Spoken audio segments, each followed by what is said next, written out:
এই সন্ধ্যেবেলা দিয়ে চিকেন তন্দুরি করা হলো। আমরা সবাই মিলে এখন খাবো চিকেন তন্দুরি। আমার মেয়ে খাওয়ার জন্য তো খুবই ব্যস্ত হয়ে উঠেছে, তো ওকে এখনই দেবো। এই যে ও নিয়ে খেতে শুরু করে দিল। হ্যাঁ, দেখা একবার সাইজটা, এই যে চিকেনের সাইজগুলো দেখুন কত ভালো।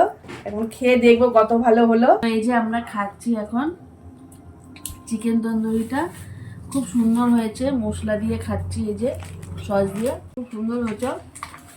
আমার তো খুবই ভালো লাগছে সেটা। তো আমরা কিসে চিকেন তন্দুরি করছি তোমাদেরকে দেখাবো। দেখে যদি আপনাদের ভালো লাগে ওরকম একটা নিয়ে নেবেন, ঘরে করে চিকেন তন্দুরি করে খেতে পারবেন, তাহলে আর বাইরে দোকানে গিয়ে খেতে হবে না।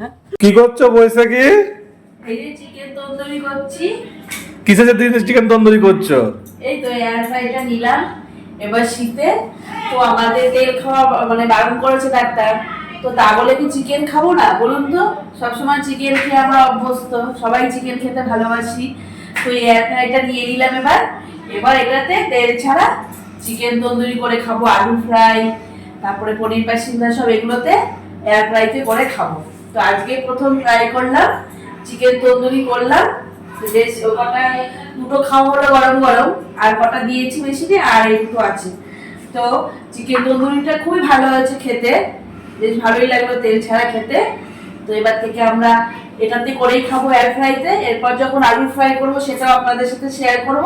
তবে এটা করলাম, এটাও শেয়ার করলাম। তো খেতে খুব ভালোই লাগছে। আপনারা যদি নিতে এরকম ইচ্ছুক, এরকম একটা নিয়ে নেবেন তেল ছাড়া, বেশ সুন্দর খাওয়া যাবে ঘরে বসে।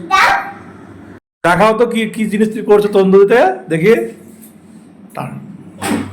তো এই দেখুন সুন্দর হচ্ছে এয়ার ফ্রাইতে চিকেন তন্দুরিটা।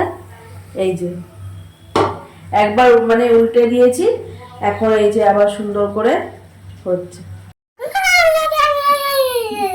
এই দেখুন সেই তন্দুরি করলাম যে আপনাদেরকে বললাম, সেই তন্দুরি করেছে যে সেই মাংসর হাড়টা, চিকেনের দিয়ে তন্দুরি করেছে।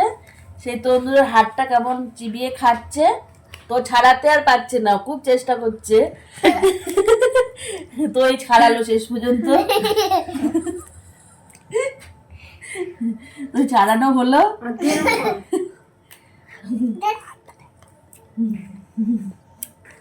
হ্যাঁ